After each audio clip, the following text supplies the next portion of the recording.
Good morning to all. हम लोग class में आगे की तरफ बढ़ते हैं। पिछली बार हम लोगों ने एक्सप्रेशन कर लिया था R is equal to M L upon N E square tau A. ठीक है, this was the formula for resistance.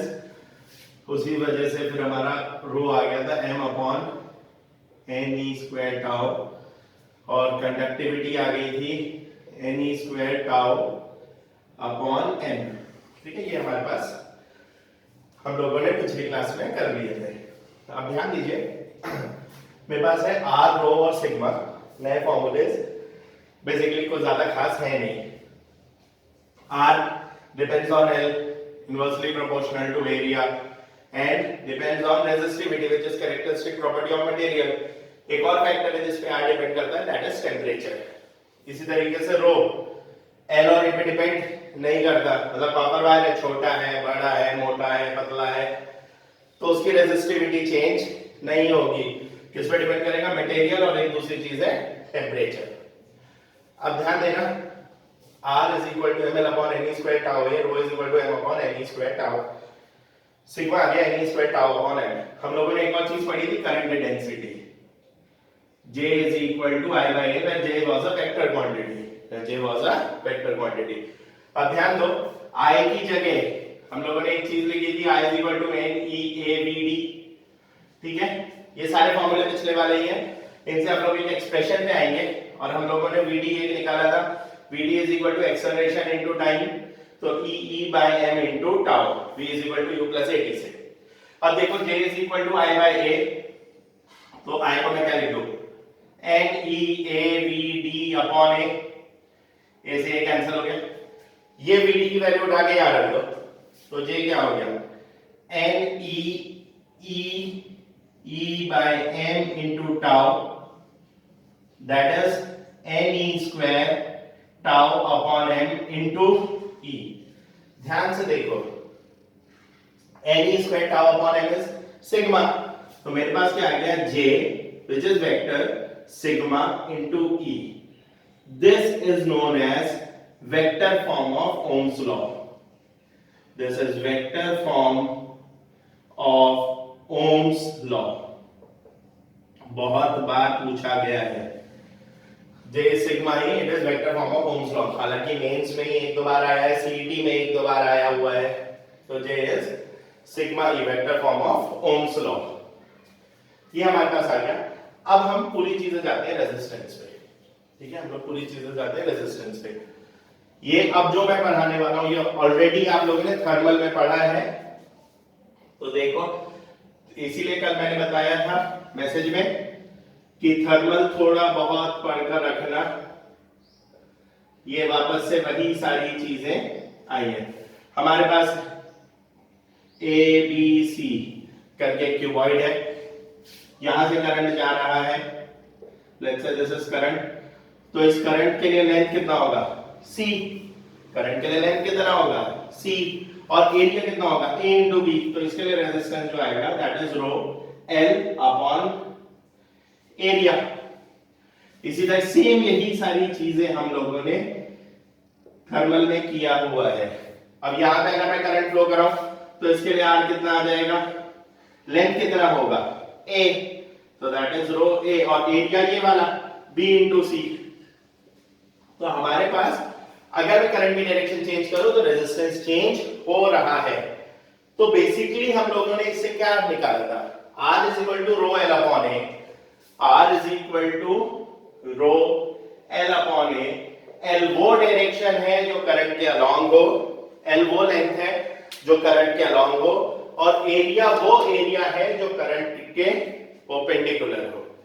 तो देखो, अलोंग यहां C था, परपेंडिकुलर, अलोंग यहां A था, परपेंडिकुलर एरिया। तो R is equal to rho L upon A में L वो लेंथ है जो अलोंग करंट है, और A वो एरिया है जो परपेंडिकुलर टू करंट है। तो ये हम लोगों ने किया हुआ था। अब ध्यान देना, हमारे पास R is equal to rho L upon A करके है, और हम लोगों ने देखा, और ये पहले भी पढ़ा हुआ है थर्मल में, कि R जो है करंट की डायरेक्शन चेंज होगी तो उससे इंपैक्ट आएगा। तो L क्या है? Length along the direction of current, A क्या है? Area perpendicular to the direction of current. इसी में हम लोगों ने 2-3 क्वेश्चन किए थे, एग्जैक्टली वही है। अगर आपको थोड़ा बहुत याद दिलाऊं, थर्मल रेजिस्टेंस R, T लिख रहा हूं मैं, L by Ka, where K was conductivity, conductivity का उल्टा रेजिस्टिविटी। तो सेम वही सारी चीजें, सेम वही सारी चीजें, ये थर्मल कंडक्टिविटी थी या रेजिस्टेंस है, रेजिस्टिविटी है, तो वही सारी चीजें वापस होंगी। एक क्वेश्चन मैं लिखता हूं, आपको अपने आप याद आ जाएगा। हमारे पास एक सिलेंडर है, तो एग्जैक्टली वही सारे क्वेश्चन वापस आएंगे। तो मैं ज्यादा कुछ नहीं कराने वाला हूं, एक ये और एक बाल्टी वाला क्वेश्चन अगर आपको याद हो, फ्रस्टम एचसी वर्मा में क्वेश्चन नंबर 10, वो हम लोग कर लेंगे।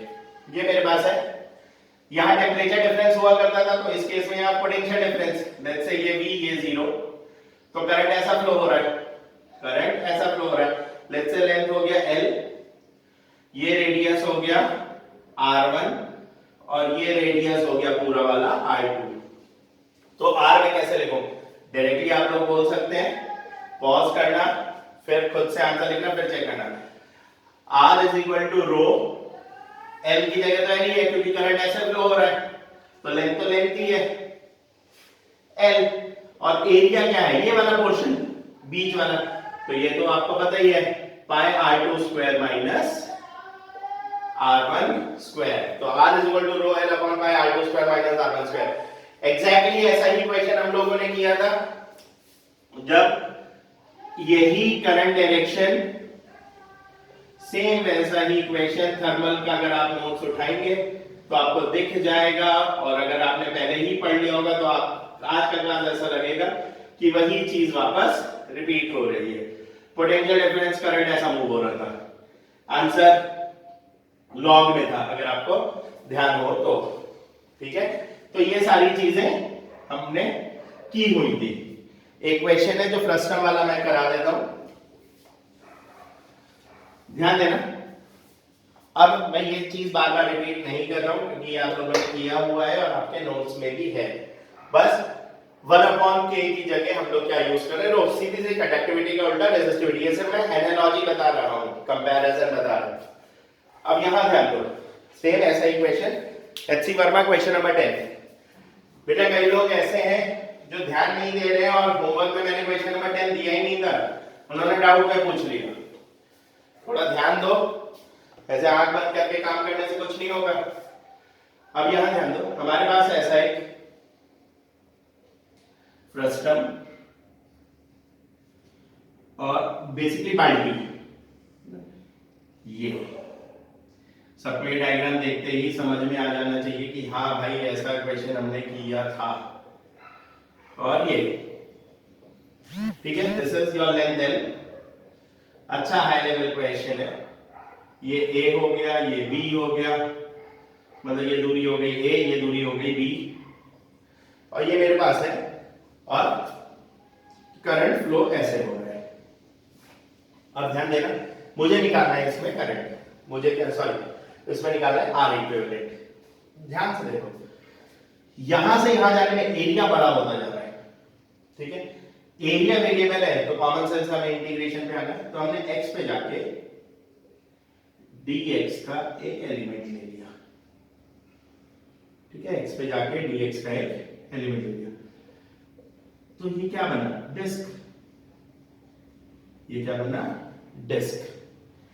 इस डिस्क के लिए अगर मैं dr लिखूं तो ये dx का लेंथ, तो इसके लिए अगर मैं छोटा सा रेजिस्टेंस लिखूं तो रो ही रहेगा, ठीक है। और ये रेडियस, ये इसका रेडियस, डिस्क का रेडियस मान लेते हैं स्मॉल r, तो L की जगह आ गया x, तो sorry dx upon area is pi r square, rho dx upon pi r square. मैं यहां पे लिख देता हूं, तो dr मेरे पास है रो dx upon pi r square. अब ध्यान से देखो, ये यहां से जा रहा है, तो ऐसे बहुत सारी स्ट्रिप्स हैं और वेरिएबल एरियाज, और वेरिएबल एरियाज ये रेडियस बोल देते हैं, बहुत सारे स्ट्रिप्स हैं और सबके लिए करंट सेम है। अगर करंट सेम है तो सीरीज में है तो डायरेक्ट ऐड कर दो, तो हमें R के इक्विवेलेंट मिल जाता है। मतलब जब मैं R निकालूंगा तो direct addition is nothing but integration, तो ये हो गया rho dx upon pi R square. अब यहां लफड़ा क्या है, x भी वेरिएबल है, r भी वेरिएबल है, और इंटीग्रेशन में हम लोग दो वेरिएबल एक साथ नहीं ले सकते, तो एक को दूसरे के टर्म में रिप्रेजेंट करते हैं। ध्यान देना, मैं वापस रिपीट करा रहा हूं ये वाला पोर्शन। ये ऐसा है, ध्यान से देखो, तो ये तो a है, ये पूरा b है, ये मान लेते हैं r की एक्सिस, सीधा है ना, r varies from a to b, और ये मान लेते हैं x की एक्सिस लेंथ, ठीक है, और ये जो यहां से यहां तक का है वो l है। तो ये स्ट्रेट लाइन है, स्ट्रेट लाइन की इक्वेशन क्या होती है, y equal to mx plus c, y is equal to mx plus c, y की जगह क्या r, स्लोप, स्लोप निकालो, y2 माइनस y1 तो b minus a upon x2 minus x1 l into x की जगह x प्लस इंटरसेप्ट कहां पे टकरा रहा है, a पर, तो ये r और a के बीच में, x के बीच में रिलेशन। तो मैं dr निकाल लो, dr क्या हुआ, b minus a by l into dx, और a तो कांस्टेंट है, तो ये निपट गया। सीधा dx की जगह यहां रख देते हैं, तो r क्या हो गया, integration rho upon pi R square, dx की जगह मैं क्या लिखूं, l dr upon b minus a। और अब देखो dr और r के टर्म में आ गया, r की वैल्यू कहां से कहां तक, a से b तक, तो फ्रॉम a टू b, ये हो गया rho l upon pi R square b minus a बाहर, integration a to b dr by r square, dr by r square मतलब माइनस 1 बाय r, तो rho l upon pi R square b minus a, ये हो गया minus 1 by r a to b, तो ये कितना आ गया देखो बेटा, rho l upon pi R square b minus a 1 upon a minus 1 upon b, limit रखने के बाद, तो ये कितना हो गया, rho l upon pi R square a b। Solve कर लेना, आप समझ जाओगे, सॉरी आर स्क्वायर कहां से आ गया, upon pi a b। So this is your answer, resistance, HC Verma question number 10। तो ये आपके पास रेजिस्टेंस आ गया। हमने ऐसे एक दो क्वेश्चन और थर्मल में किए थे, एग्जैक्टली वही क्वेश्चंस हैं, कुछ ज्यादा और करने की जरूरत नहीं है, थोड़े और टिपिकल करा सकते हैं, लेकिन कोई लॉजिक नहीं है, इतना कर लिया काफी है। अब यहां ध्यान दें, अब एक चीज ध्यान दीजिए, हम लोगों ने देखा R L पे डिपेंड करता है, R K पे डिपेंड करता है, R मटेरियल पे डिपेंड करता है, तो वेरिएशन, ठीक है, वेरिएशन बहुत ज्यादा इंपॉर्टेंट टॉपिक है और हमेशा आप लोग पढ़ते भी आए हैं, variation of resistance with temperature, resistance का वेरिएशन टेम्परेचर के साथ। हम लोग दो चीजों पे बात करेंगे, conductor and semiconductor, conductor and semiconductor. अब देखो R की बात कर लेते हैं, R का फॉर्मूला हमारे पास क्या है, R is equal to ml upon ne square tau a, resistivity क्या होगी, m upon ne square tau. अब समझो इसको ध्यान से समझो, अगर मैंने टेम्परेचर बढ़ाया, ठीक है, कंडक्टर, पहले एक और चीज पहले बता देते हैं, कंडक्टर में क्या रहता है, फ्री इलेक्ट्रॉन्स, और सेमीकंडक्टर आप लोगों ने अभी जोशी सर का क्लास किया ही है, तो valence band, conduction band, separated by energy gap, ठीक है, सेपरेटेड बाय एनर्जी गैप, ये बेसिक चीज है, आपको पता है, वैलेंस बैंड से इलेक्ट्रॉन जब मारेगा कंडक्शन बैंड में एंड ऑल दैट। अब ध्यान देना, इन फैक्टर्स पे ध्यान देना, अगर मैंने टेम्परेचर बढ़ाया, टेम्परेचर बढ़ाया, लेंथ में कोई खास चेंज नहीं, एरिया में कोई खास चेंज नहीं, मतलब बहुत ज्यादा इतना वेरिएबल होगा नहीं, वेरिएशन होगा नहीं। अब ध्यान देना, m, या फिर मैं रेजिस्टिविटी से समझा देता हूं, m मास चेंज नहीं होगा, n कंडक्टर में, अरे कंडक्टर के अंदर जितने इलेक्ट्रॉन है वही है ना, आयनाइज थोड़ी हो जाएगा, बहुत ज्यादा टेम्परेचर है तो अलग बात है, लेकिन यहाँ तो आयनाइज होगा नहीं n, और वैसे भी वहां पे कहीं फिलामेंट और इन सब चीजों की जरूरत आ जाएगी n। e नंबर ऑफ तो चार्ज चेंज नहीं हो रहा है। रिलैक्सेशन टाइम, रिलैक्सेशन टाइम क्या था? Time between two collision, time between two collision, time spend between two collision, मतलब a से b तक जा रहा है, ये लेट्स से a से b तक, तो ये जो दूरी इसके लिए जितना टाइम लगा दैट इज रिलैक्सेशन टाइम। अब मुझे बताओ टेम्परेचर बढ़ेगा तो कोलिजन जल्दी हो जाएगा, मतलब ये दूरी घट जाएगी, मतलब टाइम कम हो जाएगा। तो with increase in temperature relaxation time decreases, relaxation time decreases, उसकी वजह से क्या होगा? रेजिस्टिविटी बढ़ेगी, रेजिस्टिविटी बढ़ा तो रेजिस्टेंस भी बढ़ गया, ये कंडक्टर है। तो with increase in temperature resistance increases because of increase in the number of collision, और जिसकी वजह से रिलैक्सेशन टाइम जो है वो घट जाता है, जो टाइम इन दोनों के बीच में स्पेंड किया गया यहां से यहां पहुंचने तक में। सेमीकंडक्टर्स की बात करते हैं। सेमीकंडक्टर्स फिर एक सिंपल सी चीज है, वैलेंस बैंड, कंडक्शन बैंड और यहां एनर्जी बैंड, ठीक है? Valence band, conduction band, energy band. जैसे ही मैंने टेम्परेचर बढ़ाया, ठीक है, अब देखो m तो चेंज नहीं होने वाला, n चेंज होगा, क्यों? यहां से इलेक्ट्रॉन टूटेंगे और ऊपर जाएंगे, तो n टेम्परेचर बढ़ाने पे इलेक्ट्रॉन के टूटने के चांसेस कम या ज्यादा? ज्यादा, तो n बढ़ेगा, e कोई चेंज नहीं, टाउ वापस से घटेगा। तो कई लोग सोच रहे टाउ क्यों घटेगा? अरे भैया ऊपर जाए कोलिजन तो होंगे, तो टाउ घटेगा। तो देखो t बढ़ा तो n बढ़ा लेकिन टाउ घटा। टाउ जो है रेजिस्टिविटी है, n जो है number of particles per unit volume. अब ध्यान देना, n बढ़ा है, टाउ घटा है। एक्सपेरिमेंटली ये देखा गया है कि n जो है वो टाउ से काफी ज्यादा होता है। एक्सपेरिमेंटली आप ऐसे कुछ नहीं बोल सकते कि एक बढ़ा एक घटा बैलेंस हो गया, ऐसा नहीं है। एक्सपेरिमेंटली देखा गया है n जो है वो टाउ से बहुत बड़ा है। वैसे भी आप n देखो तो 10 टू द पावर 23, एक एवोगैड्रोस नंबर तो इतना ही आ जाता है, 10 टू द पावर 23। ये बढ़ा तो इसका इंपैक्ट इसके कंपैरिजन में ज्यादा है, मतलब डिनोमिनेटर बढ़ा, डिनोमिनेटर बढ़ा, इसका इंपैक्ट इससे ज्यादा है, 10 टू द पावर 23 आप सोच सकते हो, और एक्सपेरिमेंटली भी यही ऑब्जर्व होगा। तो डिनोमिनेटर बढ़ा तो रेजिस्टिविटी घटी, मतलब रेजिस्टेंस घटा। तो with increase in temperature of conductor resistance increases, resistivity increases. For semiconductor n increases, tau decreases, as a result of which rho and r both decreases.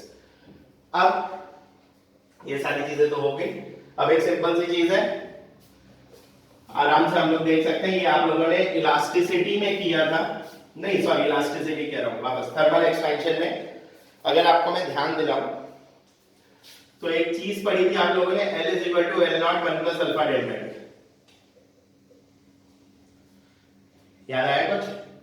L is equal to L0 1 plus alpha delta T, A is equal to A0 1 plus beta delta T, V is equal to V0 1 plus gamma delta T। अब हमें पता है R is equal to rho L upon A, R is equal to rho L upon A, और रो क्या आ जाएगा? RA by L, ठीक है, रो क्या आ जाएगा? RA by L, सेम वही सारी चीजें वापस है। तो ये देखा गया कि D rho that is change in resistivity with temperature is directly proportional to change in temperature, वही डेरिवेशन हम लोग वापस आ रहे हैं, is directly proportional to change in temperature, it is directly proportional to initial resistivity, let's say rho naught लिख देते हैं, दोनों को कंबाइन करेंगे तो d rho is proportional to rho naught delta t, ठीक है? प्रोपोर्शनैलिटी साइन हटाओ तो क्या आ जाएगा? कांस्टेंट, तो वो कांस्टेंट इस केस में भी अल्फा ही है, alpha rho not delta T. वहां अल्फा था coefficient of thermal expansion, coefficient of thermal resistance, in this case alpha is coefficient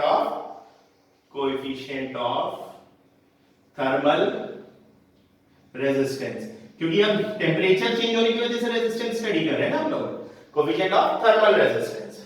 अब ध्यान से देखो, लेट्स से इसको रो ही रहने देते हैं, ठीक है। तो D rho is alpha rho delta T.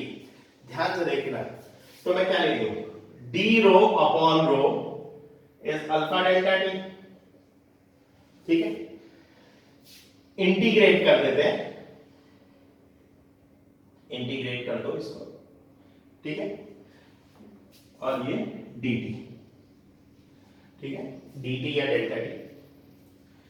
तो d rho by rho it is ln of rho from rho initial to rho final, और ये हो गया अल्फा, और इसको मैंने लिख दिया t1 टू t2, तो अल्फा t2 माइनस t1, ठीक है। अब समझना इसको ध्यान से बेटा, तो इसको मैंने क्या लिखा, ln, और ये क्या था, rho final, sorry rho initial to rho final, rho initial to rho final. तो लॉग की अगर मैं बात करूं तो rho final upon rho initial is alpha, मैं इसको डेल्टा टी लिख दूं, t2 minus t1 is change, तो rho final, sorry e to the power, log हटा दिया ना मैंने, आप चाहो तो t2 माइनस t1 लिखो, तो rho final is equal to rho initial e to the power alpha delta T, ठीक है। ध्यान से देखो, e to the power x, e to the power x, इसका ये क्या होता है, expansion 1 plus x plus x square by 2 factorial plus x cube by 3 factorial and so on. तो यहां क्या आ जाएगा, rho f is equal to rho initial 1 plus alpha delta T plus alpha delta T का square by 2 factorial plus so on. Alpha अगर आपको याद हो तो 10 टू द पावर माइनस 3 में रहता था, 10 टू द पावर माइनस 3 वैसे ही बहुत छोटा है, तो 10 टू द पावर माइनस 3 का square minus 10 to the power minus 6, तो ये टर्म्स तो बहुत छोटी होगी ना, तो इन टर्म्स को क्या किया हमने, नेग्लेक्ट कर दिया। जैसे ही नेग्लेक्ट किया हमारे पास क्या आ गया, rho f is rho i 1 plus alpha delta T. देखो same expression, same expression, L is equal to L naught 1 plus delta t, rho f is equal to rho I 1 plus alpha delta t। अब ध्यान से समझना, rho I is 1 plus alpha delta t, दोनों तरफ L by A से multiply divide कर दो, rho f L by A is rho I L by A 1 plus alpha delta t, तो ये क्या हो गया, R final is R initial 1 plus alpha delta T, ये रेजिस्टेंस का वेरिएशन विद टेम्परेचर। अब एक ध्यान से सुनने वाली चीज है,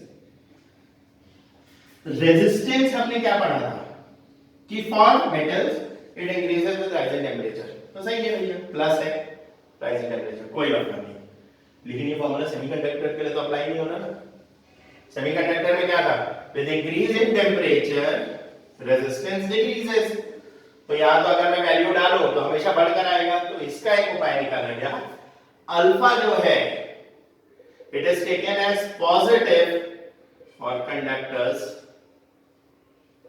and negative for semiconductors.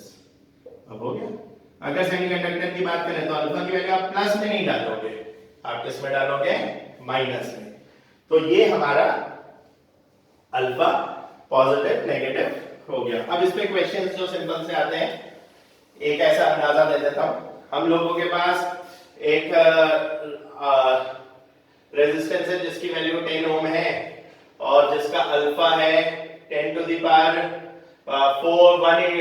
4 into 10 to the power minus 3, और टेम्परेचर डिफरेंस जो है डेल्टा टी, और टेम्परेचर इनिशियल टेम्परेचर था 10 डिग्री सेल्सियस, फाइनल टेम्परेचर था 50 degree Celsius, find change in resistance, बस उठा के वैल्यू डाल दो, तो R जो आएगा फाइनल वो आ जाएगा 10 1 plus 4 into 10 to the power minus 3, और चेंज इन टेम्परेचर हो गया 50 माइनस 10, ये तो सॉल्व कर सकते हैं। डायरेक्टली फॉर्मूला बेस्ड क्वेश्चन, इसी के साथ हमारा करंट इलेक्ट्रिसिटी का ये पोर्शन खत्म होता है। मैं अभी भी बता रहा हूँ, आज एचसी वर्मा में दे दूंगा होमवर्क में बाकी। हालांकि पिछली बार आप लोगों के ज्यादा डाउट्स आए नहीं, जिनके डाउट्स आए थे मैंने पर्सनली सॉल्व कर दिए थे, उनको भेज दिए थे। अब यहाँ देखो मेरे पास अल्फा ये सॉरी आर की रेजिस्टेंस आ गया, ओम्स लॉ आ गया, वेक्टर फॉर्म, सारी चीजें आ गई। अब इसके दो टॉपिक्स हैं जो हम लोग फिलहाल क्लास इस मोड में नहीं कर सकते, आपको समझना थोड़ा मुश्किल होगा, तो हम लोग वो क्लासरूम में ही करेंगे। वो टॉपिक्स है मीटर ब्रिज एंड पोटेंशियोमीटर। वो टॉपिक कौन से? Metre bridge and potentiometer. तो पगला बन जाना अगर आपको वो दिख जाएगी ये कराए नहीं कराएंगे, वो हम लोग करेंगे। दूसरा एक टॉपिक आपको एचसी वर्मा में दिखेगा आरसी सर्किट। तो आरसी सर्किट बेटा तब होगा जब हम लोग इलेक्ट्रोस्टैटिक में आएंगे, क्योंकि आरसी में हमने सिर्फ आर पढ़ा है अभी तक, रेजिस्टेंस। कैपेसिटर के बारे में अभी हमें कोई अंदाजा नहीं है, तो जब हम कैपेसिटर पढ़ेंगे तब उसमें मैं आरसी सर्किट कराऊंगा। इतना ही आपको समझ में आ गया? With this I conclude my lecture. Thank you.